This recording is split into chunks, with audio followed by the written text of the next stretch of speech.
여러분 안녕하십니까? 인문학TV 고경입니다.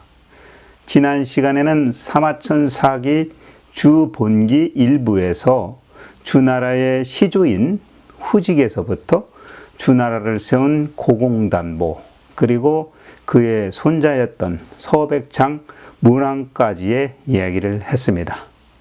오늘 이 시간에는 지난 시간에 이어서 은나라의 폭군 주왕을 목야라는 지역의 전투에서 물리치고 은나라를 최종적으로 멸망시킨 주나라의 무왕에 대한 이야기와 그를 도왔던 강태공, 그리고 그의 동생 주공단에 대한 이야기를 먼저 해보도록 하겠습니다. 자, 그러면 사마천사기 주본기 이야기 들어가 보도록 하겠습니다. 상나라를 멸망시킨 주나라 무왕과 강태공에 대한 이야기를 해보겠습니다. 주나라의 문왕이었던 서백창이 죽고 그의 아들인 발이라는 사람이 아버지 문왕에 이어서 무왕으로 주나라의 왕으로 등극합니다.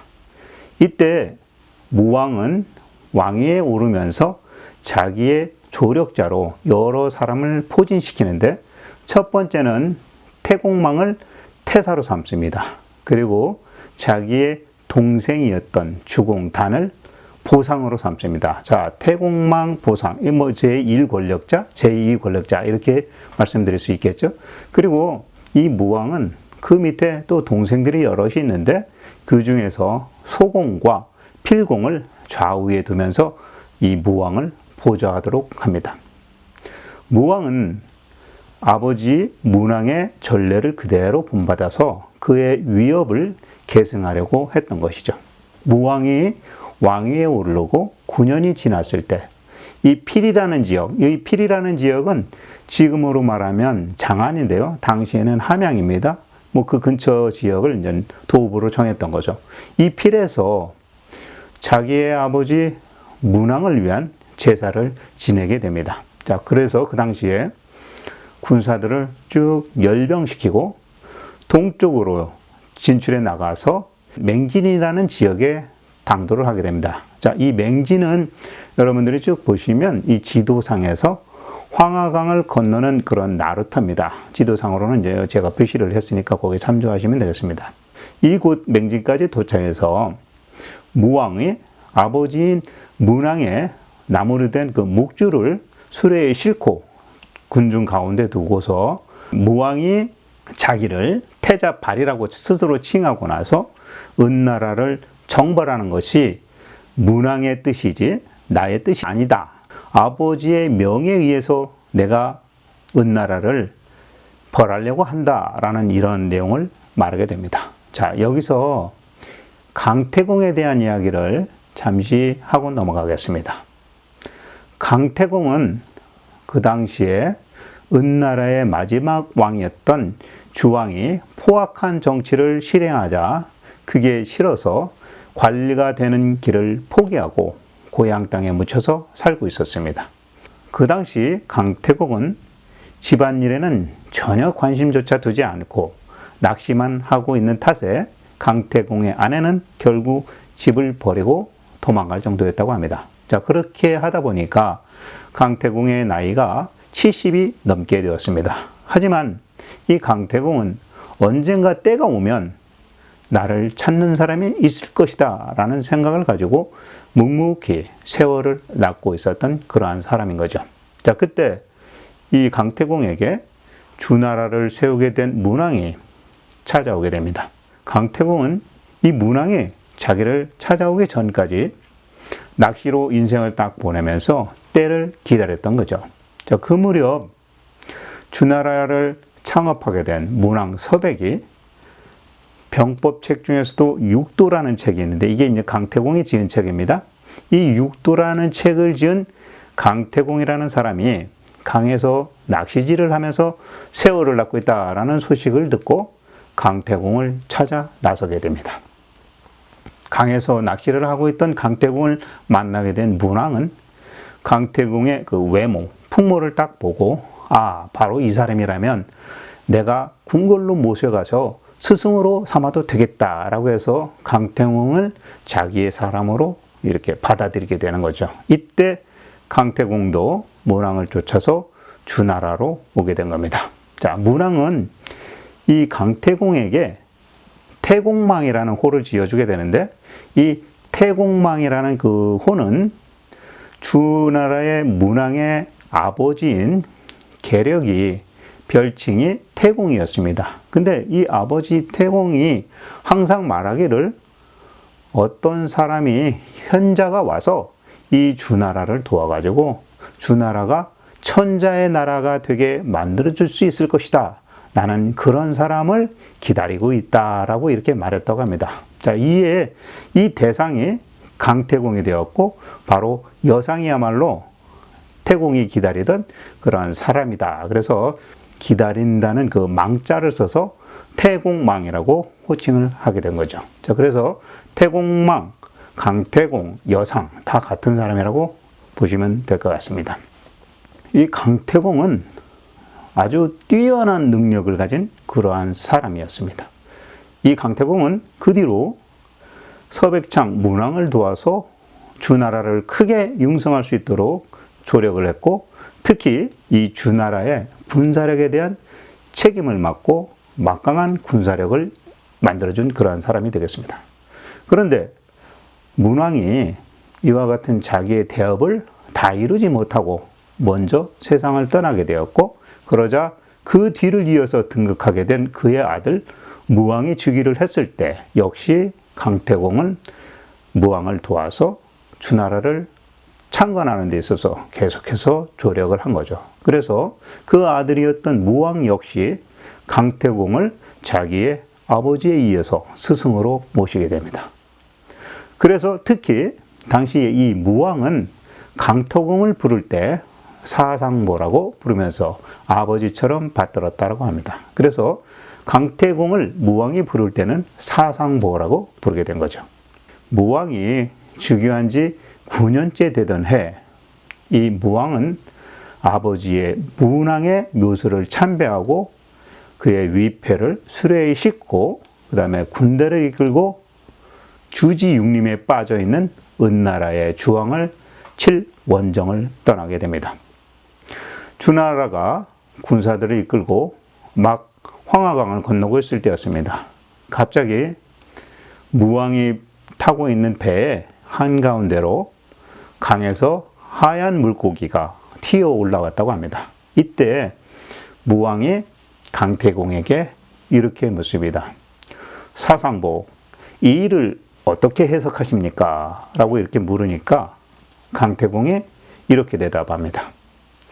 물고기가 흰색을 띠는 것은, 흰색은 은나라의 상징인데 이 흰 물고기가 폐하에 배로 뛰어오르는 것은 장차 은나라가 폐하의 수중에 들어온다는 것을 뜻합니다. 라고 대답을 합니다. 이 말을 듣고 무왕은 아주 기뻐져 가지고 그 흰 물고기를 잡아서 하늘에 제사를 지내게 됩니다. 그리고 이 무왕이 다시 황하를 건너가자 이번에는 강 상류 쪽에서 아주 불길이 확 일더니 무왕의 진영 가까이 오게 되자 붉은 까마귀로 변하게 됩니다. 자, 붉은 까마귀는 무왕의 머리를 올라서 천천히 선회하면서 날기 시작합니다. 신화 같은 이야기죠. 자, 그래서 이번에는 강태공이 무왕에게 이렇게 얘기합니다. 우리 주나라는 붉은색을 상징하고 있는데 폐하에게 붉은 까마귀가 날아든 것은 장차 이 주나라가 천하를 지배하고 번선할 것이다 라는 징조입니다 라고 이렇게 강태공이 말을 합니다. 자, 이 말을 들은 주나라의 무왕은 그리고 그의 군대들은 기분이 좋아서 이제 상당히 고무되어 있었던 거죠.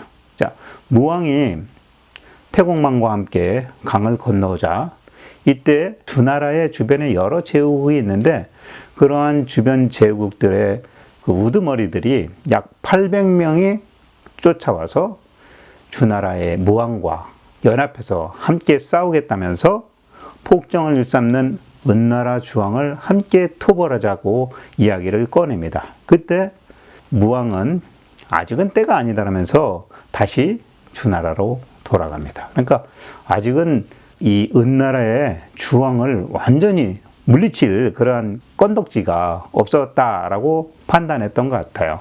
그리고 나서 2년이 더 지나서 은나라의 주왕이 이제 더 포악해져 가기 시작합니다. 그래서 이 은나라의 주왕은 지난번 은나라 분기 마지막에 말씀드린 바와 같이 자기의 삼촌이었던 비간의 심장을 꺼내서 구멍이 7개 있는지도 확인하면서 죽이고, 또 기자를 잡아가지고 감옥에다가 막 가두어 놓고 뭐 이런 짓들을 더 일으키는 거죠. 그래서 무왕은 이제 천하의 제후들을 향해서 이렇게 선포하면서 말을 합니다. 은나라의 주왕이 포악함이 아주 이제 극에 달했으니 토벌하지 않으면 안 되겠다라고 은나라 주왕에 대한 폭정에 대해서 멸망시켜야 된다, 전쟁을 일으켜야 된다는 당위성을 말하고 난 다음에 그 엄청난 군대와 주변 제후들을 모아가지고 은나라의 주왕을 정벌하기로 출발을 합니다. 자, 이때 명목상으로는 은나라의 주왕에 대한 죄목을 쭉 나열합니다. 그 중에 우리가 잘 알고 있는 이야기가 있죠. 여러분들 들어보셨을 겁니다. 이런 이야기. 암탉이 새벽에 울면 집안이 망한다. 이 말을 하게 됩니다. 자, 새벽에는 암탉이 우는 게 아니라 수탉이 울어야 하는 게 이치인 것이죠. 그런데 암탉이 울게 되면 나라가 망한다. 이런 말이 이때 주본기에서 나온 이야기입니다. 여기서 이 암탉은 주왕의 애첩이었던 달기를 의미하는 거죠. 그리고 이 은나라 주왕이 이 여인 달기에게 빠져 있어가지고 자기 조상에 대한 제사도 하지 않고 버려두고, 또 자기 은나라 주왕의 부모와 형제는 물론 백성들까지 아주 포악하게 다루고 그렇게 하다 보니까 더 이상 두고 볼 수 없다. 그래서 은나라의 폭군인 주왕을 정벌해야 되겠다라고 하는 당위성을 말하고 있는 겁니다. 그리고 맹진 지역에 도착을 해서 동참한 다른 제후들과 집결해서 같이 군대를 형성해서 황하강을 건너서 모갸의 그 벌판까지 가서 은나라와 대전을 치르게 되는 거죠. 자, 이 모갸는 지금의 하남성 그 편이라고 합니다. 그래서 지도상에 보면 이 지역에 표시되는 거죠. 자, 이때 강태공은 무왕을 보좌해서 전면적으로 병사를 조직해서 전쟁을 지휘하면서 군사 45,000명의 연합병력으로 상나라, 은나라의 주왕의 70만 대군을 상대해서 승리로 이끌게 됩니다. 자, 사실 병력 숫자로 봐가지고는 45,000대 70만인데 솔직히 얘기하면 45,000 가지고 70만 명을 어떻게 이기겠습니까? 근데 승리를 했다는 거죠. 근데 이렇게 숫자로 봐서는 주나라의 연합군은 형편없는 숫자였지만 어떻게 해서 승리하게 되었느냐라고 말씀드려보면, 일단 주나라 군대가 은나라 군대를 공격하자 그동안 은나라 주왕에 의해서 폭정에 시달리던 은나라의 군사들은 거꾸로 저 주나라의 무왕이 빨리 좀 공격해 와서 자기들을 좀 해방시켜줬으면 하고 바랬다라고 합니다. 그래서 주나라의 무왕이 일단 진격을 하니까 은나라의 군사들이 바로 막는 게 아니라 길을 터져버리고 제발 자기들의 폭군 주왕을 꼭 버려주십시오라고 이렇게 거꾸로 응원을 했다고 합니다. 그러니까 은나라의 군사들은 전쟁할 생각이 전혀 없었던 거죠. 쪽수만 70만이 넘었던 겁니다. 자, 은나라의 마지막 주왕은 이때서야 자기의 잘못을 깨닫고 일단 도망을 칩니다. 그래서 자기가 준비해 놓았던 녹대 위에 올라가 가지고 그동안 모아놓은 아주 귀중한 보석들을 주렁주렁 매달린 그러한 옷을 입고 불 위에 뛰어들어서 스스로 자살을 했다고 합니다. 자, 이후에 은나라 백성과 당시 은나라에 이렇게 묶여 있었던 제후들은 바로 무왕에게 복종을 하게 되고, 무왕은 죽은 주왕의 시체를 찾아내가지고 그의 몸에다가 일단 활 3발을 쏘고, 그 다음에 주왕의 목을 벤 뒤, 이미 죽었지만 그런 다음에 목을 벤 뒤 흰 천에 감긴 백기에다가 죽은 목을 잘라낸 주왕의 목을 매달아서 효시를 했다고 합니다. 그리고 당시에 그의 여인이었던 달기 역시도 잡아서 목 매달아 죽인 다음에 주왕처럼 똑같이 활을 쏴서 목을 자르고, 작은 흰 천이 말려있는 거에다가 목을 매달아서 똑같이 효시를 했다. 이렇게 사마천 사기에는 기록되어 있습니다. 자, 주왕을 무찌른 이 무왕은 이제 자기 주변 인물들에게, 그러니까 예를 들면 아버지 문왕의 형제들, 그러니까 삼촌들이죠. 그 다음에 자기의 형제들, 그 다음에 자기와 함께했던 공신들, 뭐 이런 사람들을 총동원해가지고 자기가 은나라의 주왕을 멸한 이유, 그 다음에 그 타당성, 이런 것들을 쭉 열거하면서 이제 자기가 천자가 되었으니까 이제부터 은공을 베풀겠다라고 합니다. 그리고 나서 일단 은나라 주왕의 아들이었던 녹보에게, 녹보는 이제 살려주는 겁니다. 그래서 은나라의 남은 백성들과 함께 살아갈 수 있도록 봉토를 마련해 줍니다. 그리고 무왕의 형제였던 동생이죠. 관숙 그리고 채숙에게 일러가지고 은나라 주왕의 아들이었던 녹보를 잘 도와주라고 명령을 합니다. 그리고 나서 그동안 은나라 주왕에게 미움을 받아가지고 감옥에 갇혀 있었던 기자를 석방시킵니다. 또 은나라의 백성들 중에서 죄를 짓고 감옥에 갇혀 있던 사람들을 또 일단 석방을 합니다. 그러니까 지금으로 말하면 아마 특별 사면 조치 뭐 이런 거라고 볼 수 있겠죠. 자, 그리고 또 그 당시에 은나라의 폭정 아래서도 지역을 아주 잘 다스렸던 사람이 있습니다. 상효이라는 사람인데, 이와 같이 은나라의 폭정 아래서도 그 자기의 봉토를 잘 다스렸던 사람에게는 포상까지도 내립니다. 자, 그리고 주왕이 모아놓은 그 녹대에 곡식 창고, 뭐 보물 이런 물건들을 일단 다 찾아다가 당시에 어려움을 겪었던 은나라 백성들에게 골고루 나눠줍니다.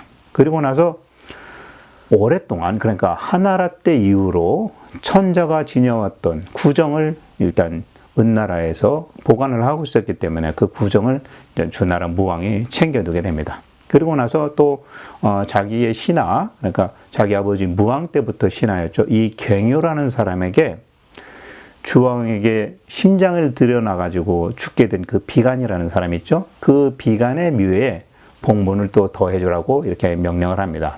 자, 이와 같이 주나라의 무왕은 은나라를 멸망시키고 자기의 선공, 은공을 쭉 베풀고 나서 자기의 군대를 다시 그 땅에서 물려가지고 서쪽으로 다시 자기의 그 도읍지인 필지역으로 회귀를 하게 됩니다.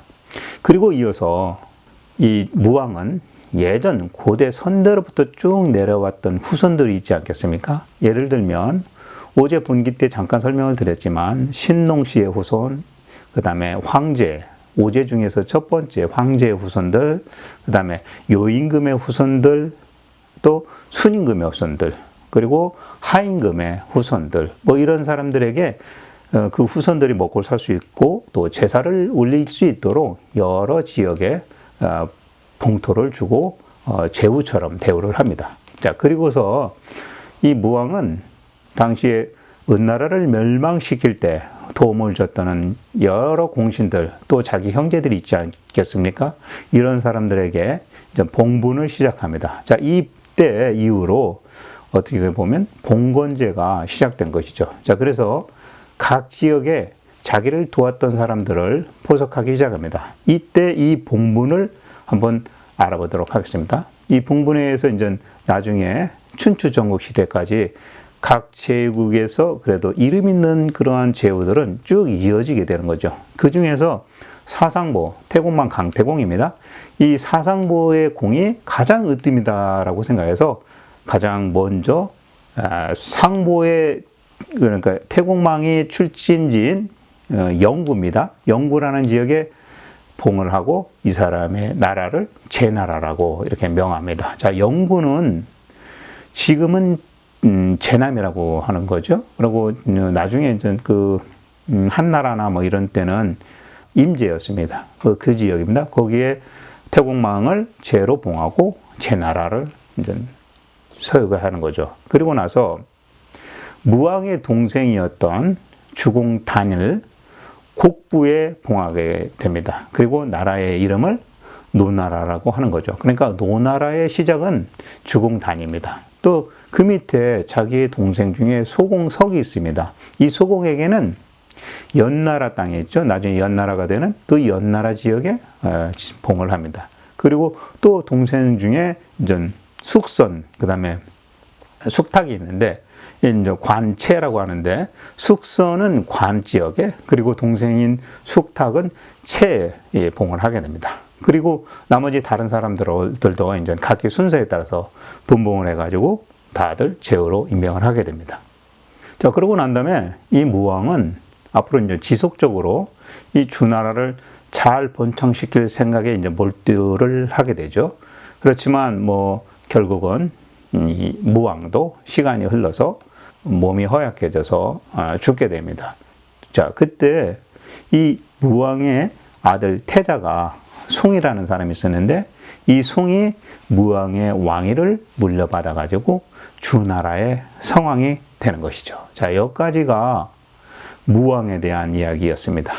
자, 그럼 지금부터는 이 무왕의 아들 성왕, 이 성왕이 어린 나이에 왕에 오르게 된 겁니다. 그래서 이 어린 왕을 삼촌이었던 주공단이 지켜주는 그러한 이야기를 해보도록 하겠습니다. 여기서 주인공은 주공단이 되겠죠.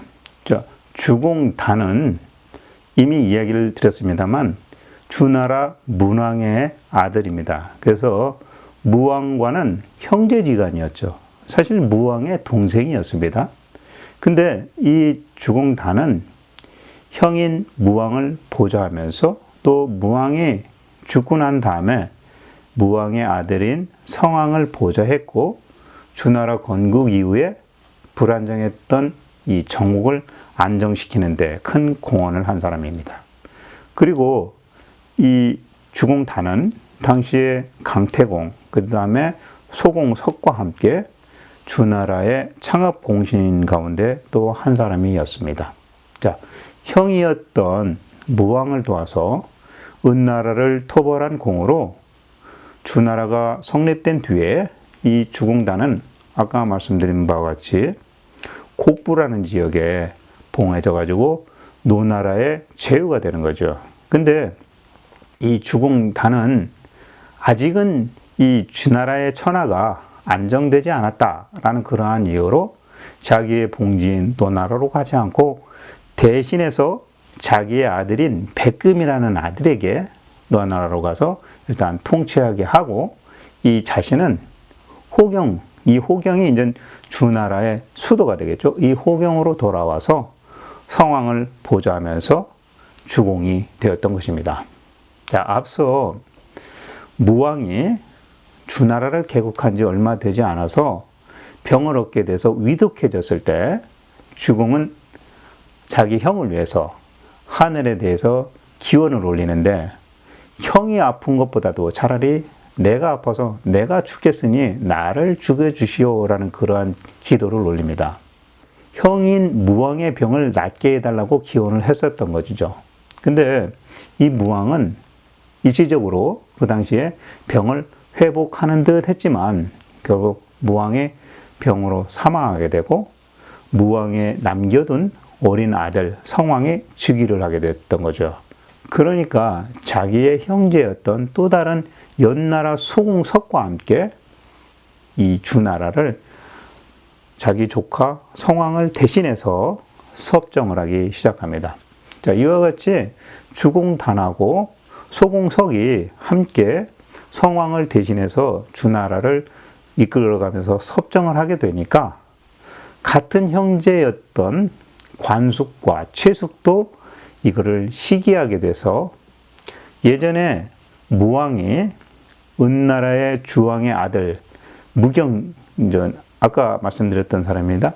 무경이라고 이제 불려지는데 이 무경을 관숙과 최숙이 꿰어가지고 꼬드겨갖고 주공단이 저 섭정을 하고 있는데 사실은 왕권을 찬탈하려고 한다라는 그러한 불만을 갖게 한 다음에 반란을 일으키게 됩니다. 자, 이 반란을 우리는 관체의 난, 관숙과 최숙의 난이다라고 해서 관체의 난이라고 부릅니다. 자, 이와 같이 자기의 형제들이 관숙과 최숙이 반란을 일으키니까 주공인 단은 성왕의, 일단 자기 조카지만 왕이지 않습니까? 이 성왕의 명을 받들고 이 난을 일으킨 무경 그리고 관숙 이 둘을 일단 살해하고 또 다른 최숙 역시도 최숙의 그 아들이 있었는데 이 아들에게 그 모든 것을 물려준 다음에 최숙을 갖다가 유배시켜 버립니다.